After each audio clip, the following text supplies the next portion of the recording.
개인 투자자들이 공포에 질려 물량을 던지고 있는 지금 역설적이게도 외국인들은 조용히 지갑을 열고 있습니다. 뉴스와 언론이 연일 위기를 경고하며 공포를 조장하는 동안 거대 자본이 남몰래 비중을 늘려가고 있는 핵심 종목 4가지를 공개해 보겠습니다. 먼저 지금 시장이 어떻게 돌아가고 있는지 그 흐름부터 냉정하게 짚고 넘어가 보겠습니다. 최근 코스피 시가총액의 무려 30%를 차지하는 삼성전자와 SK하이닉스의 주가가 눈에 띄게 흘러내렸습니다. 지수를 든든하게 받쳐주던 대장주들이 흔들리니 증시 전체에 돈이 마르고 개인 투자자분들의 계좌가 녹아내리는 건 어쩌면 당연한 결과일지도 모릅니다. 그런데 여기서 우리가 반드시 던져봐야 할 핵심적인 질문이 하나 있습니다. 삼성전자와 하이닉스에서 빠져나간 그 천문학적인 자금들 도대체 다 어디로 증발해버린 걸까요? 분명한 건 이들은 결코 시장을 떠나지 않았다는 점입니다. 소위 스마트머니라고 불리는 이들은 압도적인 현금 흐름을 만드는 우량 가치주나 소비재 섹터, 그리고 실적이 눈에 띄게 찍히는 소재 부품주 쪽으로 이동하고 있는 거였죠. 여기서 중요한 포인트가 하나 있습니다. 수십조 원을 굴리는 펀드 매니저들이 아무거나 줍지는 않았겠죠. 이들이 종목을 고를 때 세운 아주 까다로운 4가지 기준이 있습니다. 첫째, 시장 공포가 몰아쳐도 5거래일 이상 외국인 순매수가 단 하루도 끊기지 않아야 합니다. 둘째, 시총 3천억 이상, 평균 거래대금 50억 이상의 튼튼한 중대형 우량주여야 합니다. 셋째, 환율 1,530원이라는 지옥 같은 상황에서도 분기 흑자를 내는 기업이어야 합니다. 마지막 넷째, 단기 고점에 물리지 않기 위해 RSI 70 이상인 과열 종목은 무조건 제외했습니다. 모두가 공포에 질려 패닉셀을 할 때 그들이 조용히 챙겨간 진짜 종목들은 과연 무엇이었을까요? 첫 번째는 자동차 물류와 유통을 책임지는 현대글로비스입니다. 이 기업은 완성차 운송부터 부품 조립, 자동차 운반선 물류까지 산업의 전체 공급망을 관리하죠. 폭락장 속에서도 꾸준히 누적 순매수 상위권에 이름을 올렸습니다.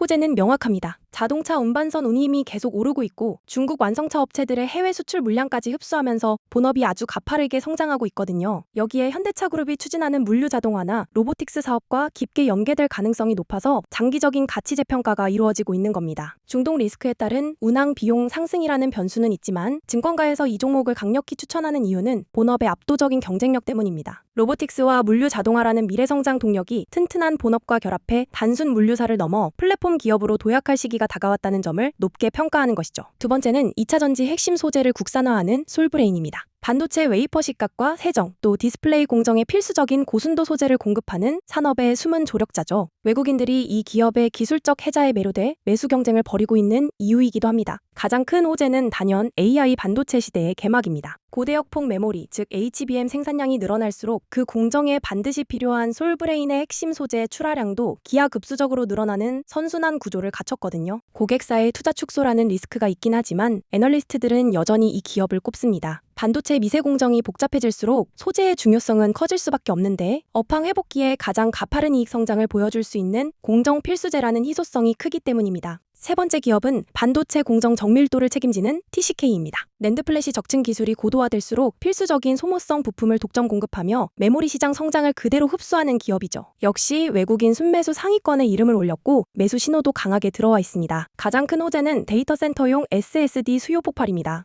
AI를 구동하기 위한 대규모 서버가 늘어날수록 TCK의 부품 소모 속도가 빨라지기 때문입니다. 물론 특정 고객사에 대한 의존도가 높다는 리스크가 있지만 그럼에도 불구하고 증권가에서 추천하는 이유는 대체 불가능한 기술력 때문입니다. SiC 소재에 대한 깊은 노하우와 압도적인 시장 점유율은 업황이 조금 흔들려도 충분히 버텨낼 수 있는 이익 방어력을 만들어낼 거라는 판단입니다. 마지막 기업은 대한민국을 대표하는 프리미엄 라이프스타일 플랫폼 신세계입니다. 백화점과 명품 면세점 사업을 중심으로 명품 소비의 중심지 역할을 하면서 고소득층 고객 기반을 확실히 다져놓은 기업이죠. 최근 외국인들은 주가 변동성을 기회 삼아 이 기업의 지분을 적극적으로 늘리고 있습니다. 강력한 호재는 외국인 관광객의 본격적인 귀환과 백화점 명품 매출의 꾸준한 상승세입니다. 면세점 쪽에서도 인천공항 터미널 철수 같은 결단으로 비효율적인 사업 구조를 과감히 정리하면서 체질 개선을 이뤄내고 있는데요. 덕분에 비용 효율화가 눈에 띄게 진행되고 있습니다. 물론 소비 심리 위축이나 환율 변동 같은 리스크가 아예 없는 건 아니지만 애널리스트들이 이 기업을 추천하는 이유는 명확합니다. 흔들리는 경기 속에서도 프리미엄 브랜드 파워를 바탕으로 안정적인 이익을 내고 있다는 걸 스스로 증명하고 있으니까요. 결국 소비가 아무리 흔들려도 신세계가 가진 브랜드 경쟁력은 시간이 갈수록 더욱 빛을 발할 거라는 의견입니다. 이제 외국인들이 무엇을 왜 샀는지는 명확해졌습니다. 하지만 이름만 알고 무작정 달려드는 건 시장에 돈을 던지는 것과 다름없죠. 지금부터는 여러분의 소중한 투자금을 보호하고 수익을 극대화할 수 있는 3분할 매수 전략을 이야기해 보겠습니다.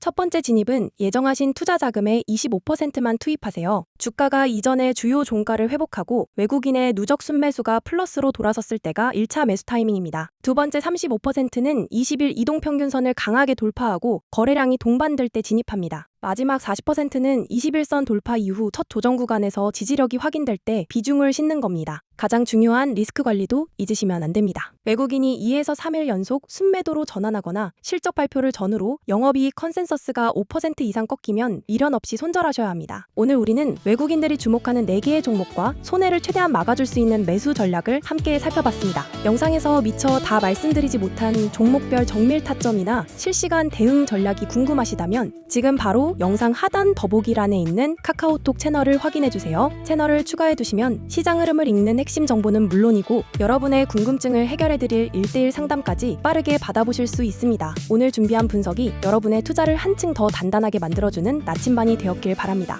영상이 유익하셨다면 구독과 좋아요로 응원 부탁드립니다. 다음 시간에는 더 날카롭고 확실한 전략으로 찾아뵙겠습니다. 감사합니다.